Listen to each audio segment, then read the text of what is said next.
செறிக்க ஆரிய படையெடுப்பு இங்க வருதோ அப்பெல்லாம் திராவிட பெருஞ்சுவராக எழுந்து நின்று தெற்கே ஒரு இனம், தனியே அதற்கு ஒரு குணம் என்பதை அண்ணாவும் கலைஞரும் நம் தளபதியாரும் தொடர்ந்து போராடி போராடி நிரூபிச்சுட்டே தான் இருக்காங்க.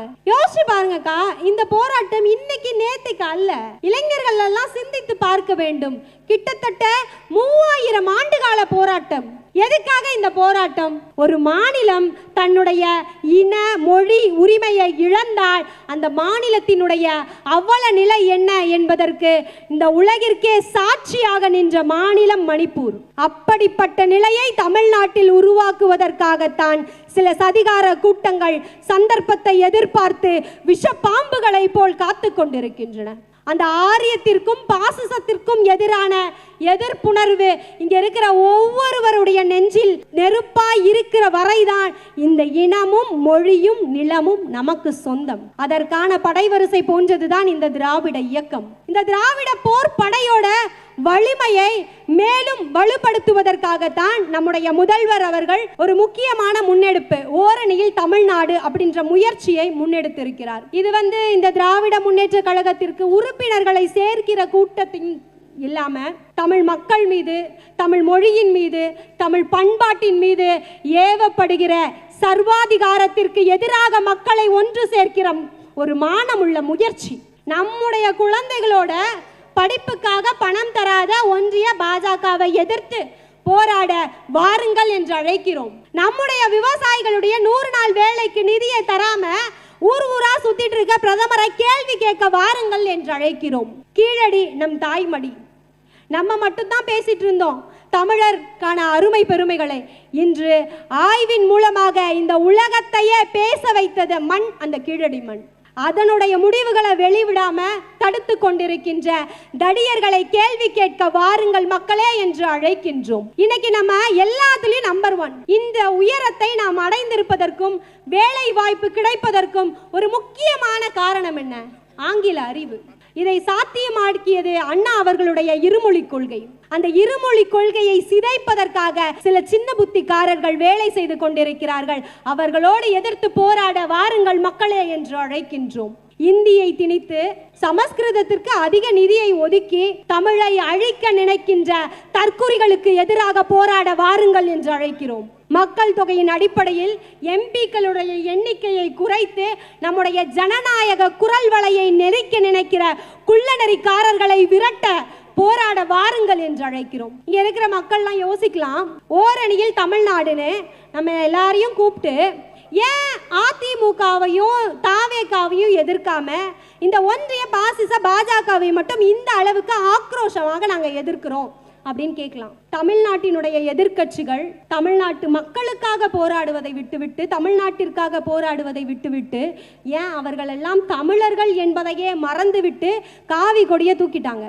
தமிழ்நாட்டின் எதிர்க்கட்சியினருக்கு பாசிச காவி நோய் பிடித்திருக்கிறது. அப்போ நோய் பிடிச்சிருக்குன்னா நம்ம அந்த நோயாளிகளோடு போராடுவோமா, இல்லை அந்த காவி பாசிச நோயோடு போராடுவோமா? அந்த நோயோடு போராடி அந்த நோயை தமிழ்நாட்டு மண்ணிலிருந்து விரட்டுவதற்காக ஓரணியில் வாருங்கள் மக்களே என்று அழைக்கின்றோம். மறைமுகமாக மனு தர்மத்தை கொண்டு வந்து ஜாதி மத வேறுபாடுகளால் மக்களை பிளந்து ஆட்சி செய்கின்ற இந்த ஒன்றிய பாசிச பாஜகவை எதிர்த்து பிறர்போக்கும் எல்லா உயிருக்கும் பிறப்பின் அடிப்படையில் அனைவரும் சமம் என்று சொன்ன வள்ளுவனின் பெயரால் ஓரணியில் தமிழ்நாடு என்று உங்களை அழைக்கின்றோம். இது மட்டுமா? யோசிச்சு பாருங்க, இங்க இருக்கிற எல்லாருமே மழை புயல் வெள்ளம்னு நம்ம பாதிச்சு தத்தளித்துட்டு இருக்கும்போது நமக்கு எந்த உதவியுமே செய்யல. நமக்காக ஒரு நிதியை கூட தராம பாதகம் செய்த அந்த ஒன்றிய பாஜகவை, பாதகம் செய்பவர்களை கண்டு பயம் கொள்ளல் ஆகாது பாப்பா, மோதி மிதித்து விடு பாப்பா, அவர்கள் முகத்தில் காரி உமிழ்ந்து விடு பாப்பா என்று சொன்ன பாரதியின் பெயரால் ஓரணியில் தமிழ்நாடு வாருங்கள் என்று அழைக்கின்றோம் உங்களை. பெண்களுக்கு எதிராக எல்லா குற்றங்களையுமே செய்து கொண்டிருக்கின்ற அந்த பாஜகவின் குணத்தை தோலுரித்து காட்டுவதற்காக, தமிழ்நாட்டு பெண்களுக்காக, பெண் சுதந்திரத்திற்காக, பெண் சமத்துவத்திற்காக தன் வாழ்நாள் எல்லாம் பாடுபட்ட பேரன்பாளர் பெரியாரின் பெயரால் ஓரணியில் தமிழ்நாடு வாருங்கள் என்று அழைக்கின்றோம். ஒரு சின்ன நிகழ்வு. திருவாரூர் ஆற்றுல சின்ன பசங்கள்லாம் நீச்சல் அடிச்சு விளையாடிட்டு இருக்காங்க குளத்துல. அவங்களுக்குள்ள ஒரு போட்டி, யாரு முதல்ல இந்த கரையில இருந்து அந்த கரையை போய் தொடுறாங்க அப்படின்னு. அந்த சிறுவர்கள் நீச்சல் அடிக்க ஆரம்பிக்கிறாங்க. பாதி தூரம் நீந்தினதுக்கு அப்புறம் ரொம்ப களைப்பாயிடுறாங்க. அப்போ ஒரு சிறுவன் சொல்றான், இதுக்கு மேல நீந்த முடியாது, திரும்பி போயிடுவோம். அப்ப இன்னொரு சிறுவன் சொல்றாங்க, நம்ம திரும்பி போற அதே தூரம் தான் நம்ம இலக்கை நோக்கி பயணிக்கிற தூரம் அப்படின்னு நேர்மறை எண்ணத்தோட விடாமுயற்சியோடு நீந்திய அந்த சிறுவன் தான் அரசியல் எனும் நெருப்பாற்றில் நீந்தி 5 முறை முதல்வராகி மக்களுக்கு இன்றும் என்றும் பலன் தருகிற திட்டங்களை தீட்டி முத்தான திட்டங்களை இந்தியாவிலேயே முதல் முறையாக நமக்காக செயல்படுத்திய தனி மனிதனாக தேர்தலில் தோல்வியே காணாத, தான் இறந்த பிறகும் தனக்கான இடத்தை போராடி பெற்ற அந்த காலத்தை வென்ற கலைஞர் தான் அந்த சிறுவன் தோழமைகளே. அவருடைய பிறந்த நாள் விழா நூற்றாண்டு கண்ட திராவிட தத்துவத்தின் வழியில் நடைபோட்டு 4 ஆண்டுகளை நிறைவு செய்து, யோசிச்சு பாருங்க, அறிவியல் துணை கொண்டு கொரோனாவை வென்றதுல தொடங்கி அரசியலமைப்பு சட்டத்தின் துணை கொண்டு ஆளுநரின் கொட்டத்தை அடக்கி இன்று வரை நல்லாட்சி செய்து கொண்டிருக்கின்ற நம் திராவிட அரசின் 4 ஆண்டு சாதனை விளக்க பொதுக்கூட்டம். யோசிச்சு பாருங்கக்கா, இங்க இருக்கிற இளைஞர்கள்லாம் கேட்குறேன், ஒரு பகுதியில் ஒரு காலத்தில் இந்த பகுதி முழுக்க குடிசைகளாக தான் இருந்தது. அப்படி குடிசைகளாக இருந்த இந்த பகுதியில் வெயில் காலங்களில் அந்த குடிசைகள் எல்லாம் பற்றி எரியும். அப்படி எரியும் போது அந்த குடிசைகளை அணைப்பதற்காக தீயணைப்பு நிலையம், அதுக்கு நம்ம ஒரு நம்பருக்கு ஃபோன் பண்ணுவோம். அந்த நம்பர் யாருக்காவது ஞாபகம் இருக்கா? இப்போ ஒரு மருத்துவ அவசரம்னா என்ன நம்பருக்கு கால் பண்ணுறோம்? கலைஞர் ஐயா உருவாக்கிய 108.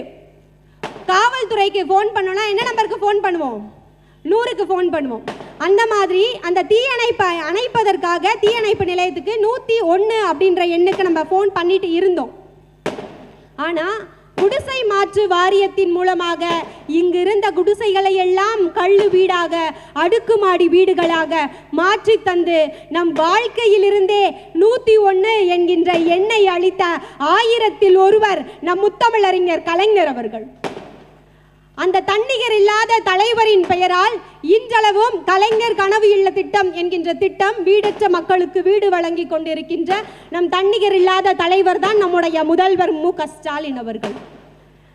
வீடு இல்லாதவங்களுக்கு வீடு கொடுக்குறாங்க. இன்னொரு பக்கம் சொந்த வீடு இருக்கு, ஆனா முறையான பட்டா இல்லை. இது என் வீடு தான் அப்படின்றத உறுதி பண்ணுவதற்காக எந்த ஒரு ஆவணமே இல்லாமல் மனதளவில் குமுறி கொண்டிருக்கின்ற லட்சக்கணக்கான நடுத்தர ஏழை மக்களுக்கு இது உங்கள் சொத்து என்பதை உறுதி செய்வதற்காக பட்டாவை வழங்கிய பாசமிகு முதல்வர் தான் நம்முடைய முதல்வர் மு.க. ஸ்டாலின் அவர். இப்போ வீடு கொடுத்துட்டாங்க, நம்ம வாழ்றதுக்கு ஒரு இடமை உறுதி பண்ணிட்டாங்க. யாரெல்லாம் இதில் 96 படம் பார்த்துருக்கீங்க? அதில் லைஃப் ஆஃப் ராம்னு ஒரு பாட்டு வரும், எல்லாருக்கும் தெரியும் இல்லையா? அந்த பாட்டை இன்னொரு வாட்டி நீங்கள் வீட்டில் போய் பாருங்கள். அந்த பாட்டில் விஜய் சேதுபதி அவர்கள் கை ரிச்சா இழுக்கிற ஒரு நண்பரோட கையில் தோல் போட்டு அந்த ரிச்சாவை அவர் இழுத்துட்டு போவார். இன்றளவும் கொல்கத்தா மாதிரியான பெருநகரங்களில் கை ரிச்சாக்கள் இருந்து கொண்டு தான் இருக்கிறது. ஆனால் திரைப்படத்தில் வசனம் எழுதுறாரு, மனிதனே மனிதனை இழுக்கும் கைரிச்சாவை ஒழிப்பேன்னு. அவர் ஆட்சிக்கு வந்ததுக்கு அப்புறம் அந்த கைரிச்சாவை ஒழித்து சைக்கிள் ரிச்சா கொடுக்கிறாரு.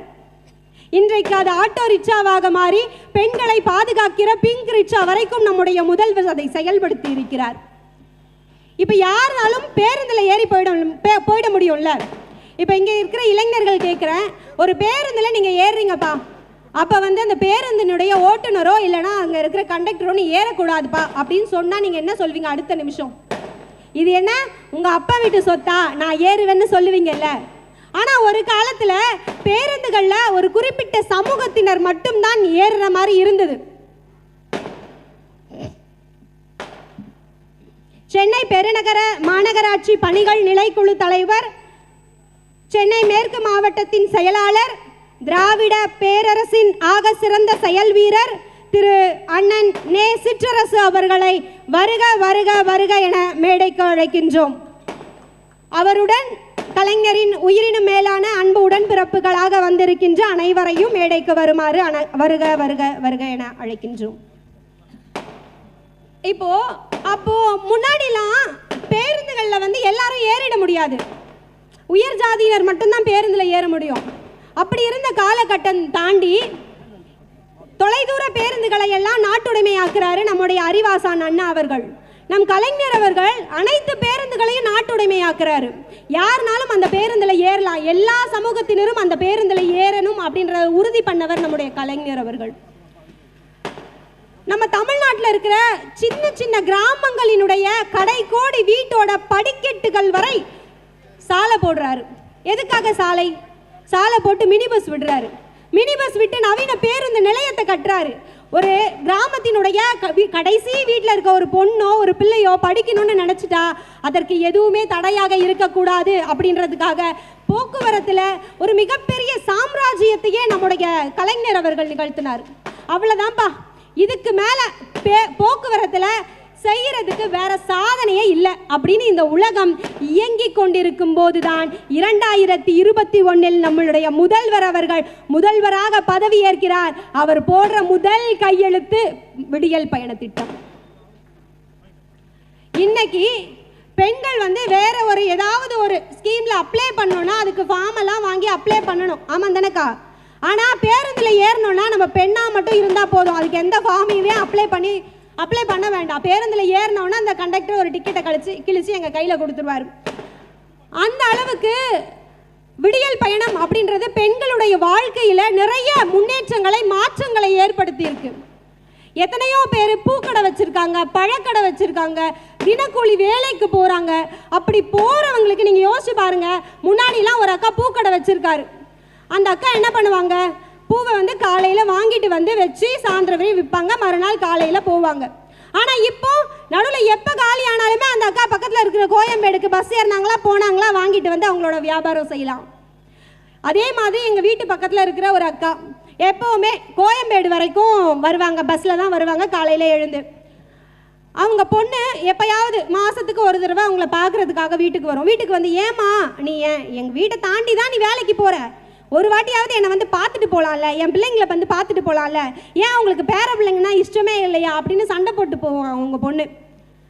இப்போது இந்த விடியல் பயணம் வந்ததுக்கப்புறம் அந்த அக்கா வேலைக்கு போகிறாங்க. வேலையை முட்டு வரும்போது அந்த பொண்ணு வீட்டில் இறங்கி பொண்ணை போய் பார்த்துட்டு பேர பிள்ளைங்களை பார்த்துட்டு இன்னொரு பஸ்ஸை பிடிச்சி வராங்க.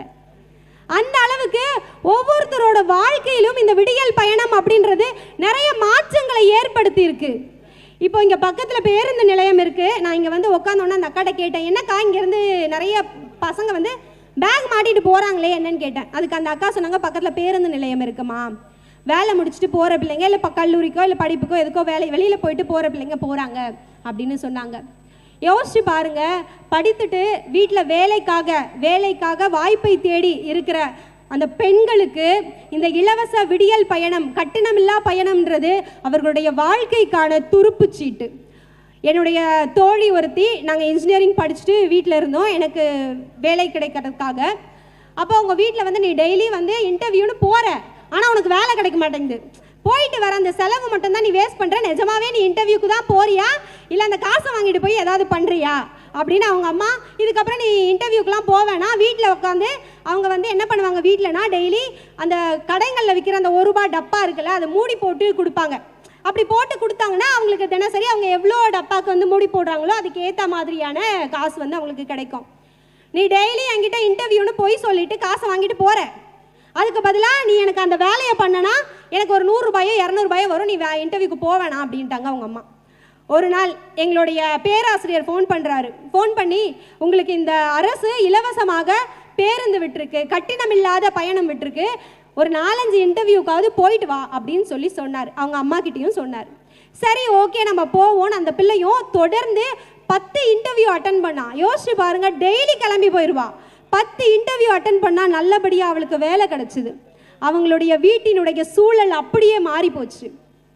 அந்த பொண்ணு வேலைக்கு போய் மாதம் சம்பளம் வாங்கணுன்னு என்ன பண்ணியிருப்பா, ஒரு 4 ட்ரெஸ் எடுத்திருப்பாளா, நல்லா ஒரு பேக் வாங்கியிருப்பாளா, ஒரு ஸ்லிப்பர் வாங்கியிருப்பாளா. அப்போ அது வாங்கும் போது இந்த மாதிரி எத்தனை பேர் செய்யும் போது அந்த துணிக்கடை வியாபாரம் ஆச்சா, அந்த ஸ்லிப்பர் கடை வியாபாரம் ஆச்சா, அந்த ஹேண்ட்பேக் கடை வியாபாரம் ஆச்சா. இப்போ அந்த துணிக்கடைக்காரன் என்ன பண்ணுவான், அடுத்து ஒரு போர்டு போடுவான், வேலைக்கு ஆட்கள் தேவை அப்படின்னு. ஒரு சின்ன விடியல் பயண திட்டம் இந்த சமூகத்துல எவ்வளவு பெரிய மாற்றத்தை ஏற்படுத்துது அப்படின்றத நினைத்து ஏற்படுத்திய தலைவர் தான் நம்முடைய முதல்வர் அவர்கள். பள்ளி மாணவர்களுக்கு இந்த மதிய உணவு வழங்குற திட்டம் இருக்கு இல்லையா, அந்த திட்டத்துக்கு கிட்டத்தட்ட 100 ஆண்டு கால வரலாறு இருக்கு. 100 வயசுக்கு மேலன்னு வச்சுக்கோங்க. முதலா இந்த 1000 விளக்கு பகுதியில் இருந்த ஒரே ஒரு பள்ளியில் சர்பிட்டி தியாகராயர், நம்முடைய முன்னோடியான சர்பிட்டி தியாகராயர் அவர்களால் மதிய உணவு திட்டம் தொடங்கப்படுது 1920.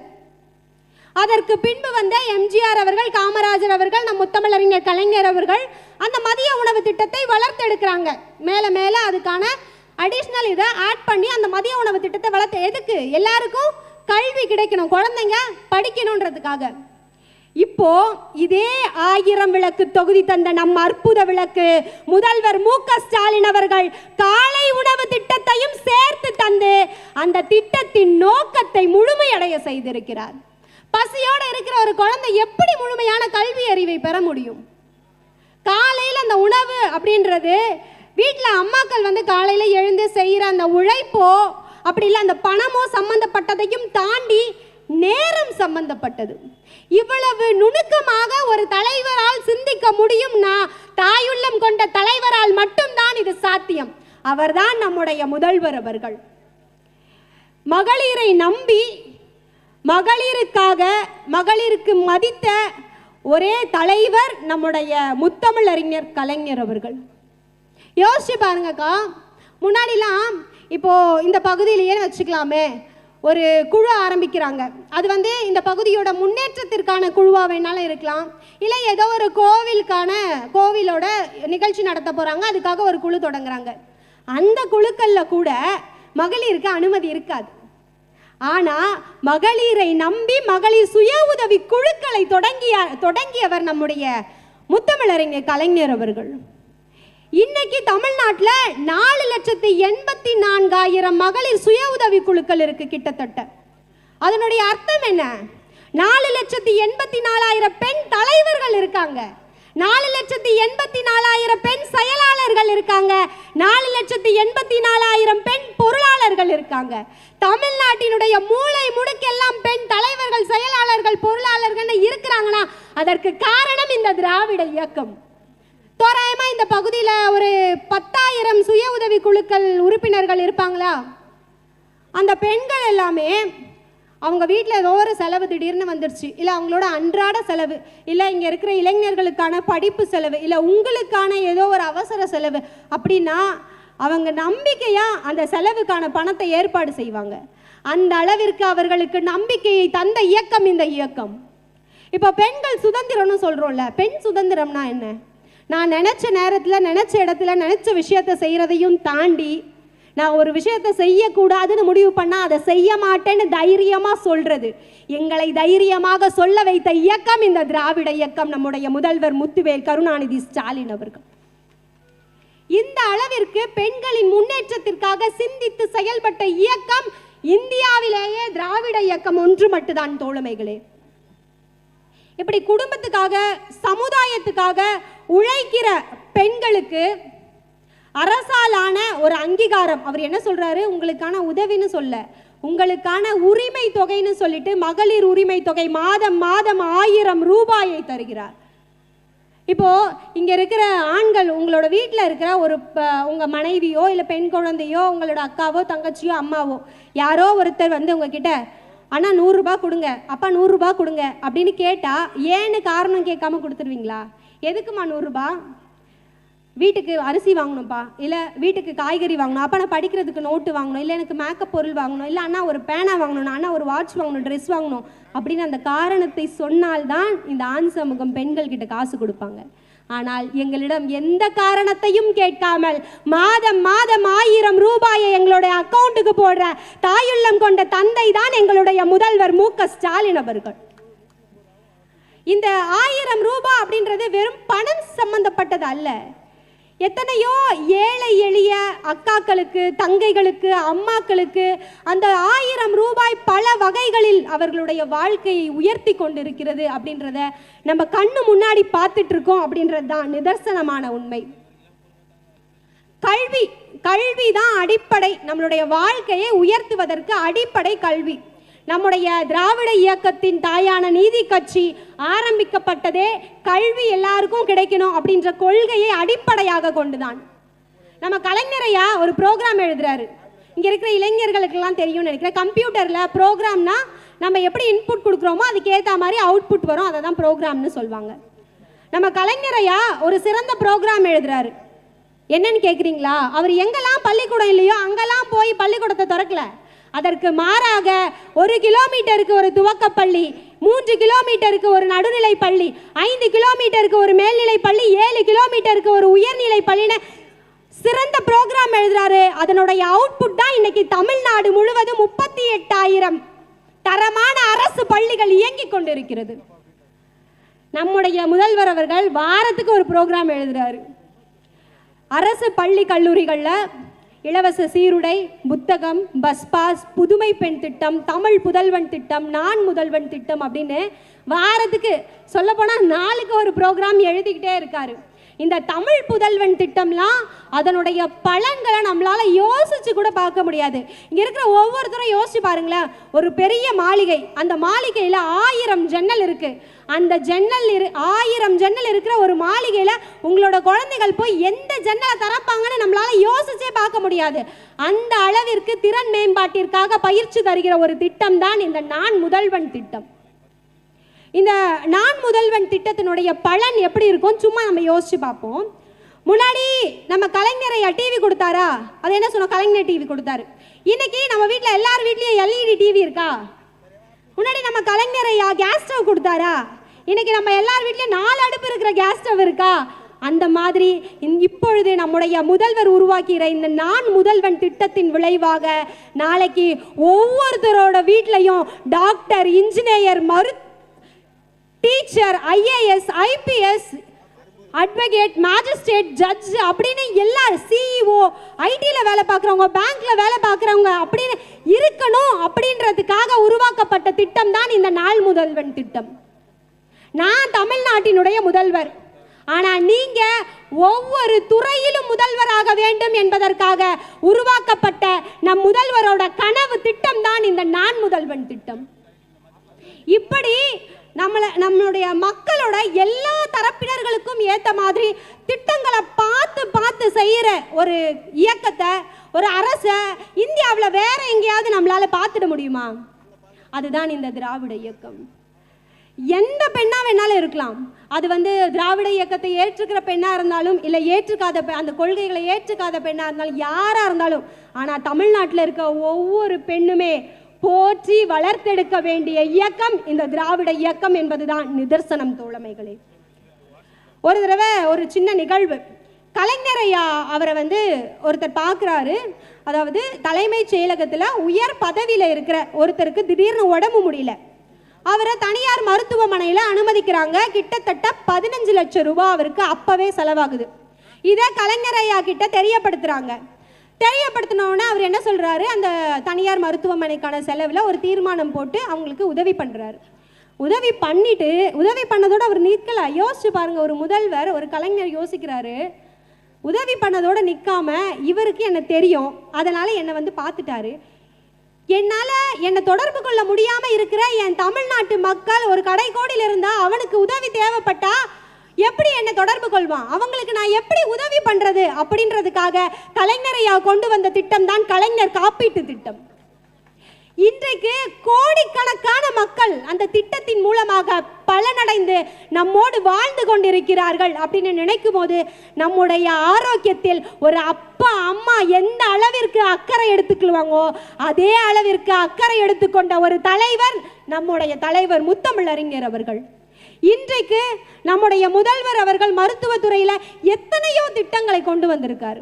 அதெல்லாம் நான் மருத்துவத்துறைய அப்படின்னு மட்டும் பட்டியல் போட்டாலே எனக்கு 24 மணி நேரங்கள் பத்தவே பத்தாது.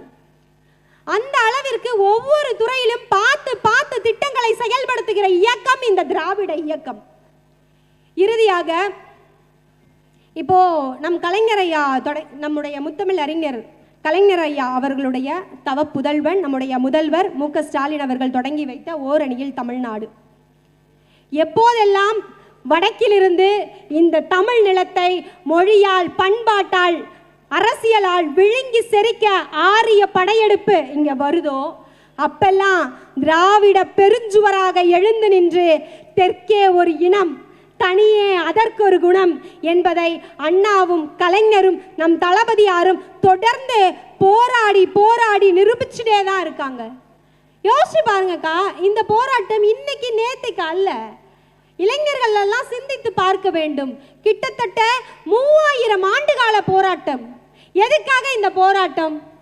ஒரு மாநிலம் தன்னுடைய இன மொழி உரிமையை இழந்தால் அந்த மாநிலத்தினுடைய அவல நிலை என்ன என்பதற்கு இந்த உலகிற்கே சாட்சியாக நின்ற மாநிலம் மணிப்பூர். அப்படிப்பட்ட நிலையை தமிழ்நாட்டில் உருவாக்குவதற்காகத்தான் சில சதிகார கூட்டங்கள் சந்தர்ப்பத்தை எதிர்பார்த்து விஷ பாம்புகளை போல் காத்து கொண்டிருக்கின்றன. அந்த ஆரியத்திற்கும் பாசிசத்திற்கும் எதிரான எதிர்ப்புணர்வு இங்க இருக்கிற ஒவ்வொருவருடைய நெஞ்சில் நெருப்பாய் இருக்கிற வரைதான் இந்த இனமும் மொழியும் நிலமும் நமக்கு சொந்தம். அதற்கான படைவரிசை போன்றதுதான் இந்த திராவிட இயக்கம். இந்த திராவிட போர் படையோட வலிமையை மேலும் வலுப்படுத்துவதற்காகத்தான் நம்முடைய முதல்வர் அவர்கள் ஒரு முக்கியமான முன்னெடுப்பு, ஓரணியில் தமிழ்நாடு அப்படின்ற முயற்சியை முன்னெடுத்திருக்கிறார். இது இந்த திராவிட முன்னேற்ற கழகத்திற்கு உறுப்பினர்களை சேர்க்கிற கூட்டத்தின் இல்லாம தமிழ் மக்கள் மீது, தமிழ் மொழியின் மீது, தமிழ் பண்பாட்டின் மீது ஏவப்படுகிற சர்வாதிகாரத்திற்கு எதிராக மக்களை ஒன்று சேர்க்கிற ஒரு மானமுள்ள முயற்சி. நம்முடைய குழந்தைகளோட படிப்புக்காக பணம் தராத ஒன்றிய பாஜகவை எதிர்த்து போராட வாருங்கள் என்று அழைக்கிறோம். நம்முடைய விவசாயிகளுடைய 100 நாள் வேலைக்கு நிதியை தராம ஊர் ஊரா சுத்திட்டு இருக்க பிரதமரை கேள்வி கேட்க வாருங்கள் என்று அழைக்கிறோம். கீழடி நம் தாய்மடி. நம்ம மட்டும்தான் பேசிட்டு இருந்தோம் தமிழருக்கான அருமை பெருமைகளை. இன்று ஆய்வின் மூலமாக இந்த உலகத்தையே பேச வைத்தது மண், அந்த கீழடி மண். அதனுடைய முடிவுகளை வெளிவிடாம தடுத்து கொண்டிருக்கின்ற தடியர்களை கேள்வி கேட்க வாருங்கள் மக்களே என்று அழைக்கின்றோம். இன்னைக்கு நம்ம எல்லாத்துலயும் நம்பர் 1. இந்த உயரத்தை நாம் அடைந்திருப்பதற்கும் வேலை வாய்ப்பு கிடைப்பதற்கும் ஒரு முக்கியமான காரணம் என்ன? ஆங்கில அறிவு. இதை சாத்தியமாக்கியது அண்ணா அவர்களுடைய இருமொழி கொள்கை. அந்த இருமொழி கொள்கையை சிதைப்பதற்காக சில சின்ன புத்திக்காரர்கள் வேலை செய்து கொண்டிருக்கிறார்கள். அவர்களோடு எதிர்த்து போராட வாருங்கள் மக்களே என்று அழைக்கின்றோம். இந்தியை திணித்து சமஸ்கிருதத்திற்கு அதிக நிதியை ஒதுக்கி தமிழை அழிக்க நினைக்கின்ற தற்குறிகளுக்கு எதிராக போராட வாருங்கள் என்று அழைக்கிறோம். மக்கள் தொகையின் அடிப்படையில் எம்பிக்களுடைய எண்ணிக்கையை குறைத்து நம்முடைய ஜனநாயக குரல் வலையை நெரிக்க நினைக்கிற குள்ளநெறிக்காரர்களை விரட்ட போராட வாருங்கள் என்று அழைக்கிறோம். இங்க இருக்கிற மக்கள்லாம் யோசிக்கலாம், ஓரணியில் தமிழ்நாடுன்னு நம்ம எல்லாரையும் கூப்பிட்டு ஏன் அதிமுகவையும் தாவேகாவையும் எதிர்க்காம இந்த ஒன்றிய பாசிச பாஜகவை மட்டும் இந்த அளவுக்கு ஆக்ரோஷமாக நாங்கள் எதிர்க்கிறோம் அப்படின்னு கேட்கலாம். தமிழ்நாட்டினுடைய எதிர்க்கட்சிகள் தமிழ்நாட்டு மக்களுக்காக போராடுவதை விட்டுவிட்டு, தமிழ்நாட்டிற்காக போராடுவதை விட்டுவிட்டு, ஏன் அவர்கள் எல்லாம் தமிழர்கள் என்பதையே மறந்துவிட்டு காவி கொடியை தூக்கிட்டாங்க. தமிழ்நாட்டின் எதிர்க்கட்சியினருக்கு பாசிச காவி நோய் பிடித்திருக்கிறது. அப்போ நோய் பிடிச்சிருக்குன்னா நம்ம அந்த நோயாளிகளோடு போராடுவோமா, இல்லை அந்த காவி பாசிச நோயோடு போராடுவோமா? அந்த நோயோடு போராடி அந்த நோயை தமிழ்நாட்டு மண்ணிலிருந்து விரட்டுவதற்காக ஓரணியில் வாருங்கள் மக்களே என்று அழைக்கின்றோம். மறைமுகமாக மனு தர்மத்தை கொண்டு வந்து ஜாதி மத வேறுபாடுகளால் மக்களை பிளந்து ஆட்சி செய்கின்ற இந்த ஒன்றிய பாசிச பாஜகவை எதிர்த்து பிறர் போக்கும் எல்லா உயிருக்கும் பிறப்பின் அடிப்படையில் அனைவரும் சமம் என்று சொன்ன வள்ளுவனின் பெயரால் ஓரணியில் தமிழ்நாடு என்று உங்களை அழைக்கின்றோம். இது மட்டுமா? யோசிச்சு பாருங்க, இங்க இருக்கிற எல்லாருமே மழை புயல் வெள்ளம்னு நம்ம பாதிச்சு தத்தளித்துட்டு இருக்கும்போது நமக்கு எந்த உதவியுமே செய்யலை. நமக்காக ஒரு நிதியை கூட தராம பாதகம் செய்த அந்த ஒன்றிய பாஜகவை, பாதகம் செய்பவர்களை கண்டு பயம் கொள்ளல் ஆகாது பாப்பா, மோதி மிதித்து விடு பாப்பா, அவர்கள் முகத்தில் காரி உமிழ்ந்து விடு பாப்பா என்று சொன்ன பாரதியின் பெயரால் ஓரணியில் தமிழ்நாடு வாருங்கள் என்று அழைக்கின்றோம் உங்களை. பெண்களுக்கு எதிராக எல்லா குற்றங்களையுமே செய்து கொண்டிருக்கின்ற அந்த பாஜகவின் குணத்தை தோலுரித்து காட்டுவதற்காக தமிழ்நாட்டு பெண்களுக்காக, பெண் சுதந்திரத்திற்காக, பெண் சமத்துவத்திற்காக தன் வாழ்நாள் எல்லாம் பாடுபட்ட பேரன்பாளர் பெரியாரின் பெயரால் ஓரணியில் தமிழ்நாடு வாருங்கள் என்று அழைக்கின்றோம். நமக்கு நியாயமா கிடைக்க வேண்டிய நிதியை தராம, நமக்கு நியாயமா கிடைக்க வேண்டிய நிதியை தராம ஏமாத்திக்கிட்டு இருக்கிற இந்த ஒன்றிய பாசிச பாஜகவை பேரறிஞர் அண்ணாவின் பெயரால் அழைக்கின்றோம்.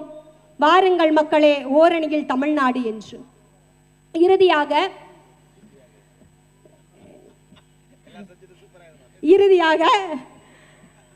கடைசியா ஒரு பாயிண்ட சொல்லி முடிச்சுக்கிறேன். நம்ம பெரியாரை சொல்லிட்டு அண்ணாவை சொல்லிட்டு நம்ம கலைஞரை சொன்னா நல்லா இருக்குமா? நீங்களே சொல்லுங்க. கல்வி யோசிச்சு பாருங்க. உங்களுக்குலாம் எதுக்கு கல்வி? நீங்கள் உங்கள் அம்மா அப்பா பண்ணுற குலத்தொழிலை போய் செய், கூலி வேலையை போய் செய், விஸ்வகர்மா திட்டத்தின் மூலமாக கைத்தொழில் செய், பானை செய், செருப்பு செய் அப்படின்னு கல்வி என்கின்ற கட்டை விரலை காணிக்கையாக கேட்கின்ற களவாணிகளின் அடித்து அவர்களது பட்டையை உரிக்க, அவர்களை சுடுகாட்டில் வேக வைக்க கலைஞர் என்கின்ற காலத்தை வென்ற தலைவரின் பெயரால் ஓரணியில் தமிழ்நாடு வாருங்கள் மக்களே என்று அழைக்கின்றோம். நம் தமிழ் மண் மொழி மானம் காக்க நம்முடைய திராவிட நாயகர் முதல்வர் மு.க. ஸ்டாலின் அவர்களது பெயரால் ஓரணியில் தமிழ்நாடு வாருங்கள் மக்களே என்று அழைக்கின்றோம். தமிழ்நாடு போராடும், தமிழ்நாடு